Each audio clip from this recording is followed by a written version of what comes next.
Do you, in your heart, find the Western way of life degenerated? From your own personal point of view. Find it what? Degenerated. Degenerated, wrong or morally wrong with the women and nakedness and all that. You understand? Though as usual, we disagree with each other, even within one country, within one political party. But because I believe in the free choice, this is the spirit of Islam, I think that every individual has the right to believe in what he likes or she likes and to practice that in individual level, in a collective level, and in a political level. As such, Europeans have been in the leadership for 3 centuries. It's very wrong to look at the West in a negative way. There are excellent achievements, and everybody should admit that. The areas of disagreement can be examined and can be negotiated, if we can say so. But if you see, say, an advertisement for where there's a woman who has almost no clothes on, or the young people, they drink a lot, and they drink a lot of alcohol, and the women are, like all this. What do you think in your heart about the way we live in Denmark? I agree with people in so many things which are common humanitarian values. Human rights, the respect of people, the well-being society, etc. The individual choice is respected in Islam and in democracy. If this individual choice could cause a harm to the neighborhood, now we go into a debate, and then we formulate some laws to be abiding to every citizen in the basics of equality. In the pre-Islamic era, women used to make pilgrimage while they are naked. It was prohibited in Islam. What you use in the West is what we use in Islam, is education. It's enough with dictatorship. It's enough with the extreme authority of theology. It's enough of brainwashing. It's to educate people. And the atmosphere here in Denmark, in Scandinavia, is very healthy because people are fond of debates. I like it too much, and I think it is the fundamental tool. If I am invited to be in the panel, or I am invited to be in the publicum, I will drop everything and join this situation. If we see any individual behavior which is not good, like in the spread of a disease, if somebody is careless about hygiene, and he will make, like now, bird flu, he individually could make an eating habit which could lead to a disaster in the society. We all, as collectivity, will rise up and stop this person. So whatever Danes like to do, to drink alcohol or to have a special dress in the summertime, it's their own culture and values. I mind my own business. If necessary, there is a chance they ask me my opinion, I will say it in a very clear and polite and decent way as much as they can. If they like my approach and they respond to it, it will be more beautiful. If not, I thank God, because I have a margin of my personal freedom and freedom of faith and religion, and I use it, and I'm contented with it. So what is your personal view? About Denmark? No, about, you said yourself that if they drink a lot of alcohol, if they have a special summer if it is bad, yeah. And it will come to be an academic and nationwide debate. If this kind of sexual permissiveness had led to a teenage pregnancy, had led to the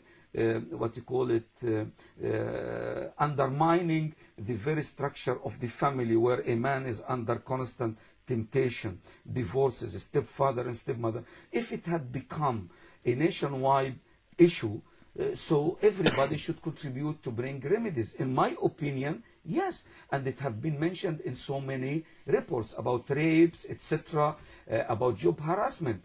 The Guardian 2 years ago, she said 70% of the European women had suffered one kind or another of sexual harassment at work. So this is statistics. It has become a social phenomenon. Educationists, sociologists, psychologists should address the problem. And this could be because they are not covered. Maybe there is two factors. I have watched Kilroy one day in his talk show talking about this issue, about vulnerability of men at work. They were speaking about Robin Koch when he left his career wife, the first wife, and he married his secretary. It was the introduction to that program. I think it's both sides. When the man has his sexual, drive or pressure, and when the woman would look accessible or extremely stimulative to him. So these two factors will lead to unpleasant escalation.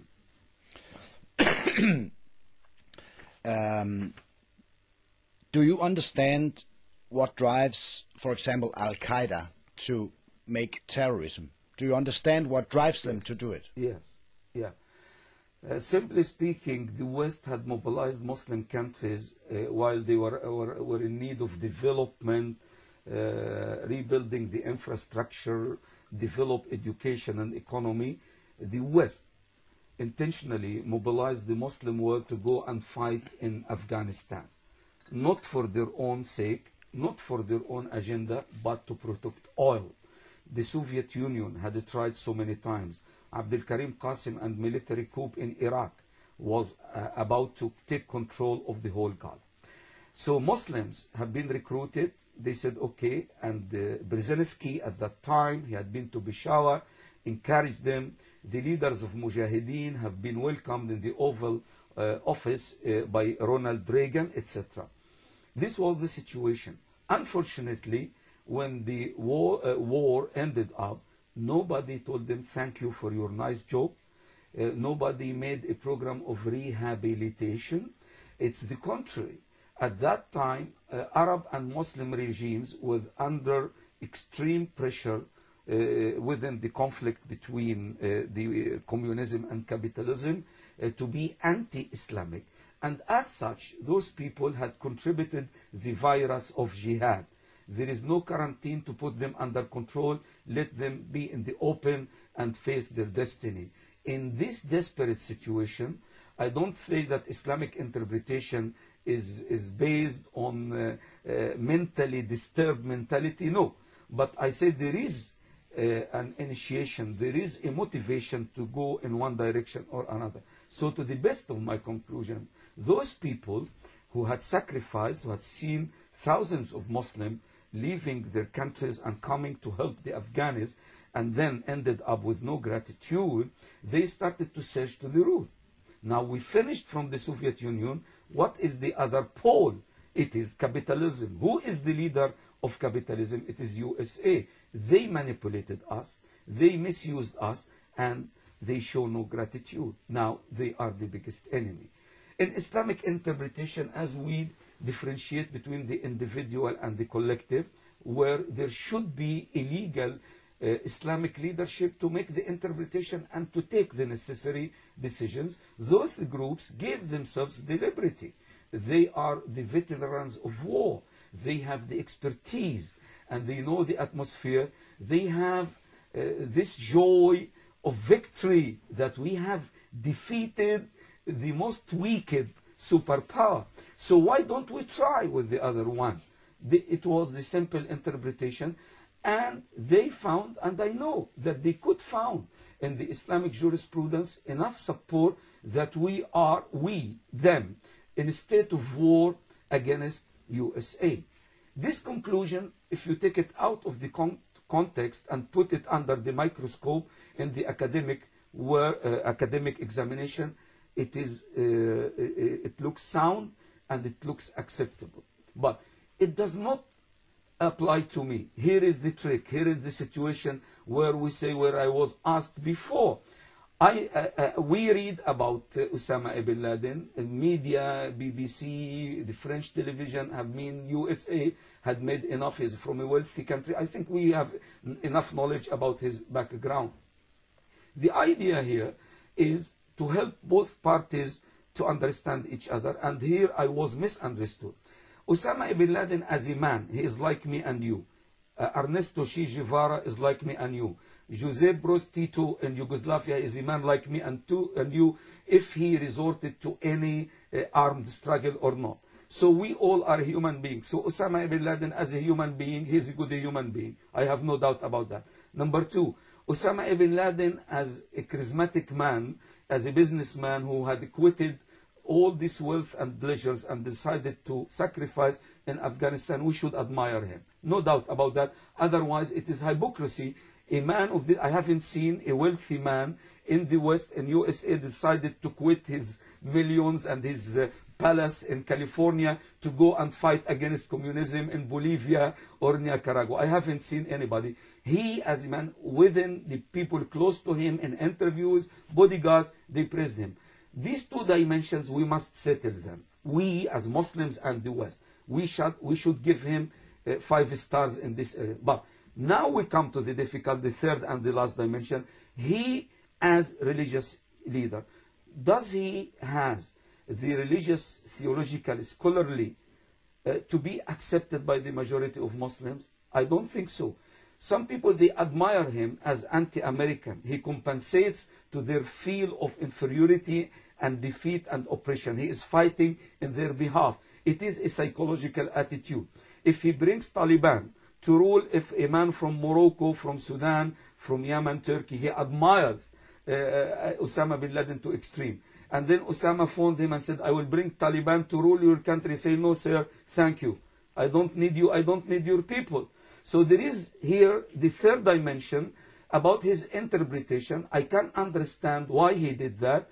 He may find a solid support from Quran for his cause, and he will be definite of that, but it's not necessarily that I should agree with him in all details. I have been engaged in a culture, intellectual engagement. I was not put, I never left myself to slip in any armed conflict, and then I found myself in the corner. So I do it in a relaxed way. I try to be progressive, to be a visionary.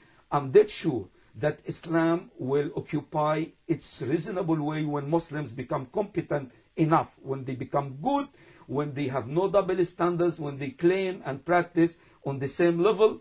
But it would take time. Nations and civilizations can never be established overnight. In my opinion, and I would like to mention here, being a Palestinian, living since my early childhood as refugee, and I feel this kind of exclusion, negligence, and discrimination, I try to think very deeply. It's not joke. No, it's not a matter of joke. When you like to achieve, you have to be prepared. I have seen the Muslim Ummah declining. I have seen the Middle East splitted. I have seen pro-American, pro-European, pro-Soviet Union. We have been put in this kind of conflict for no result. And in my estimation, that it needs a long march of intellectual preparation if Muslims do not have the recipe of their Islamic visualization. For the third millennium, they cannot prevail, they cannot survive. We should go to the roots, we should examine, and we should be patient enough. Islam is good and is positive. It needs qualified people. It's a good case, but the lawyer is not qualified enough. This is the situation. So really Bin Laden is too impatient. Yes, yes. And I think this miscalculation happened.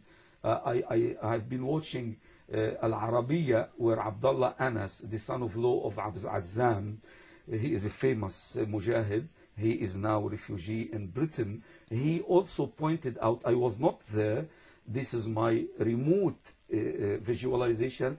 I was happy to find that Abdullah Anas had mentioned something of what I just talked now.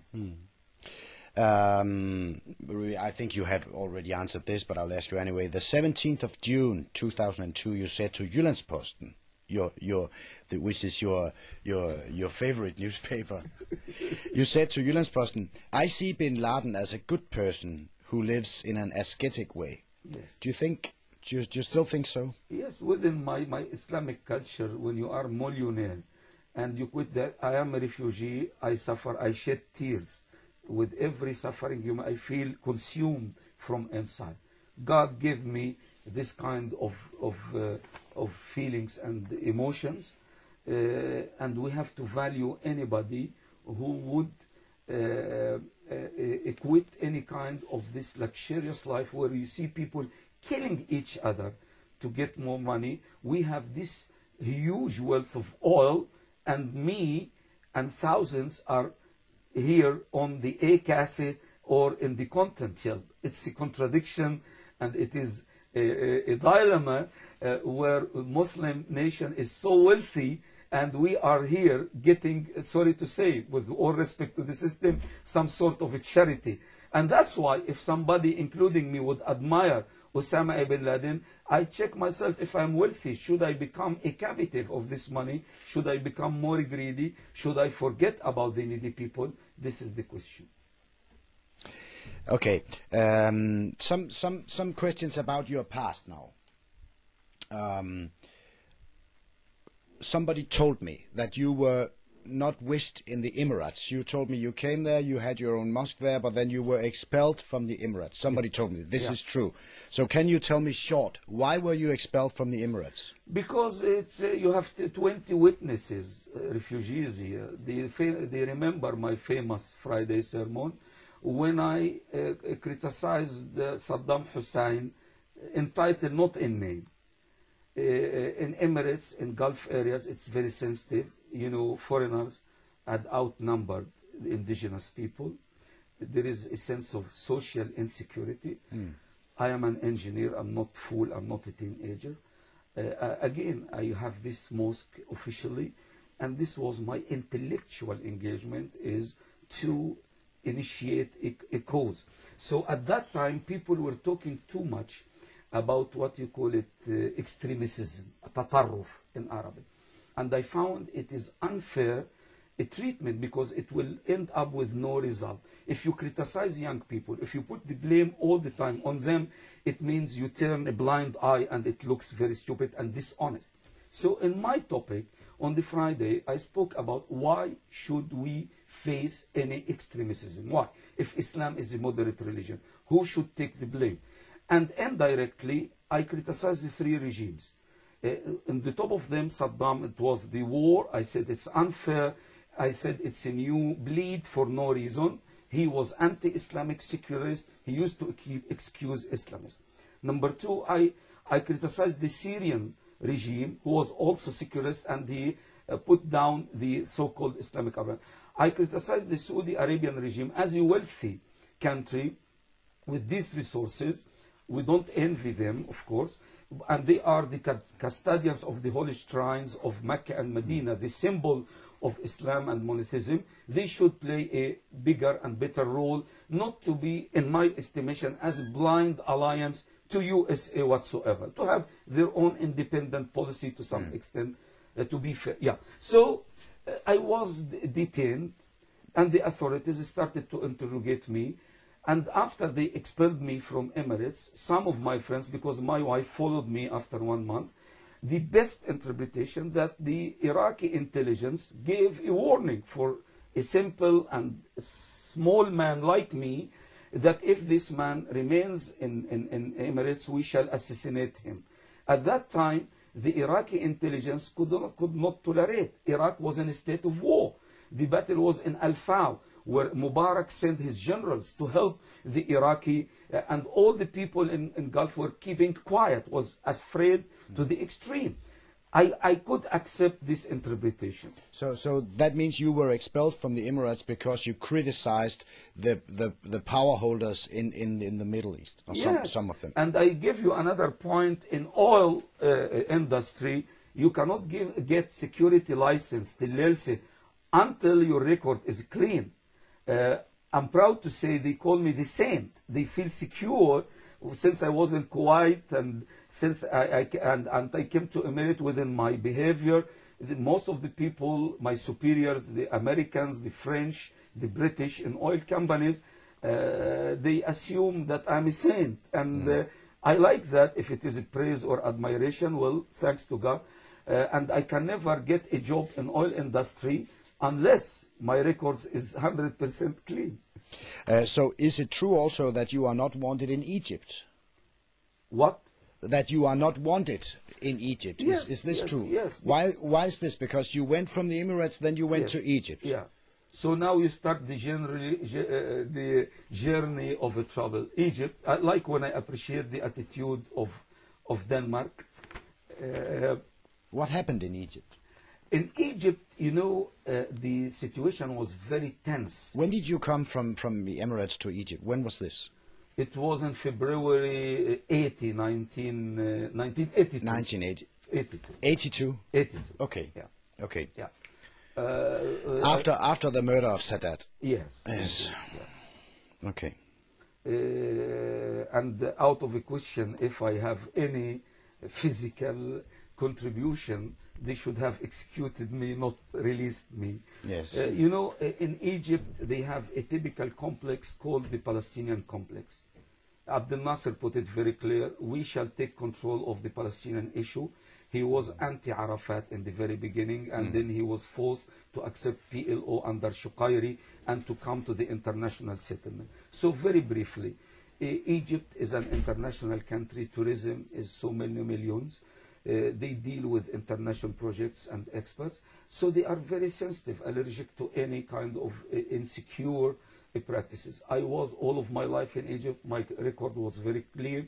I finished my education. I used to go back during summer vacations. But so long as I have been expelled from Emirates, they wouldn't take any risk in their opinion. And this was what I was understood, because there was nothing, I mean, in any discussion, or let's say an interrogation, there is nothing at all on the papers about me. I am a man who left and get graduation in August 1969, cut all of his links with his first country of exile. I'm not linked to any movement whatsoever, and there is nothing about it. So for them, because they do not have a human rights activist to question them, kick him away. Were you arrested in Egypt? Yes, if you call it detention, it's not arrest, it's a detention and long interrogation. Is that when you came from the Emirates to Egypt? No, I came to Emirates. From Emirates, I was interrogated because as a Palestinian, I cannot resume my residence permit. This is what's written in my refugee document, that I am in need of re-entry visa. They checked up everything. I think they got reports from Emirates about my activities and my situation, and I resumed my residence permit, and my wife came and followed me. I started to think how to start again in Egypt. At that time, my father-in-law, he is a businessman, and he was working for a company in Nigeria since a long time, and he was based in London. He told me, Ahmad, as any, father-in-law who is concerned about his daughter and the grandchildren, he said, Ahmad, I advise you, don't stay in Egypt as Palestinian at this moment. And he offered me a job in Nigeria. I left to Britain to get visa to Nigeria. After some stay, I did not find it the way I like, because I decided to stay in the Arab countries. All of my colleagues, since my early work, they know that I like to be a pioneer. I said, our job should be finished here. We have to change the situation. We have to work hard. We have to teach. We will get some sort of a pressure. But America was united after a civil war. Europe have been in evolution until democracy was settled. So this is the name of the game. I should remain in the Arab land. This is my territory, and this is my environment.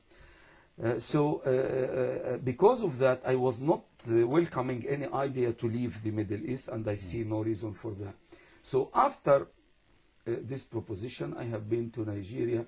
I didn't feel it very nice. So I went back to Egypt. In the airport, they started to question why I came. They started to open the file again. So it was a detention for 40 days. 40 days. And the second time? The second time. And what about the first? Yeah, the first time there was no, just a normal routine.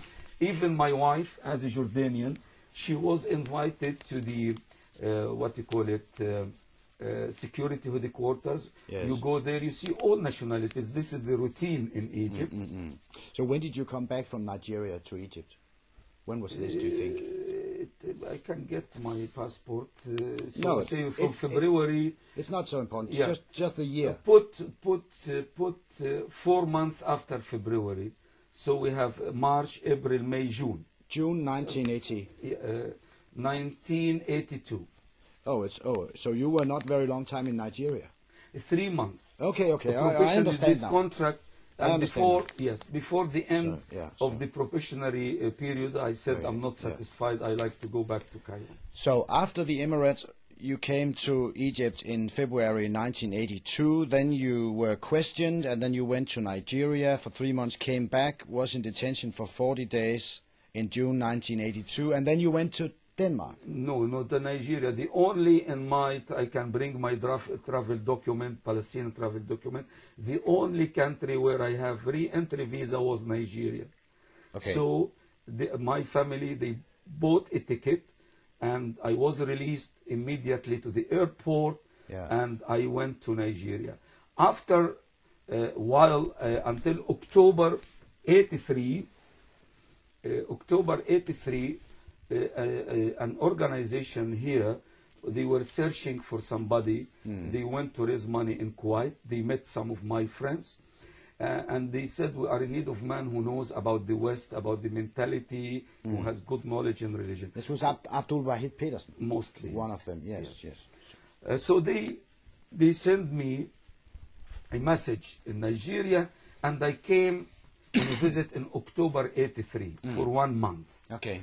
I was not determined to stay here.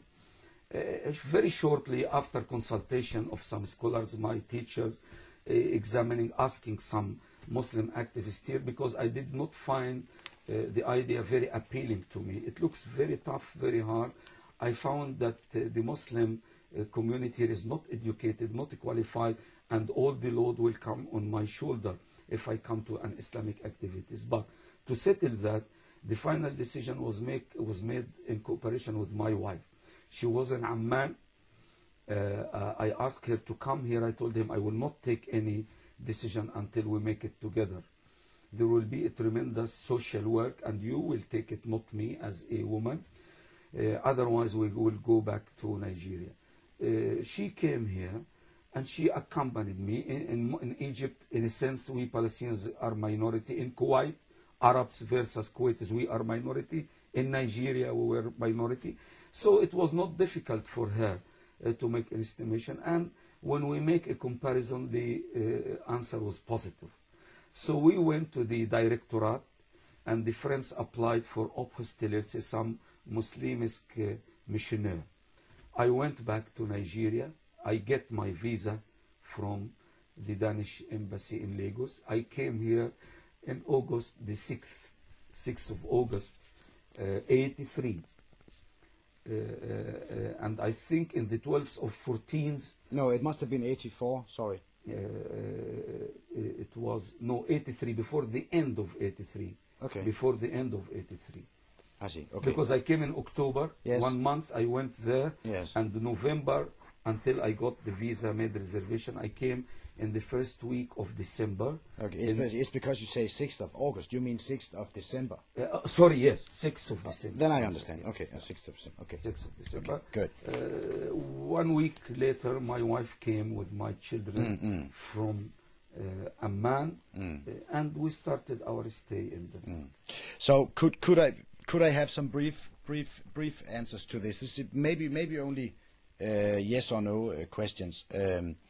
Did you know Omar Abdel-Rahman and Talat Fouad Quassim in 1981-82?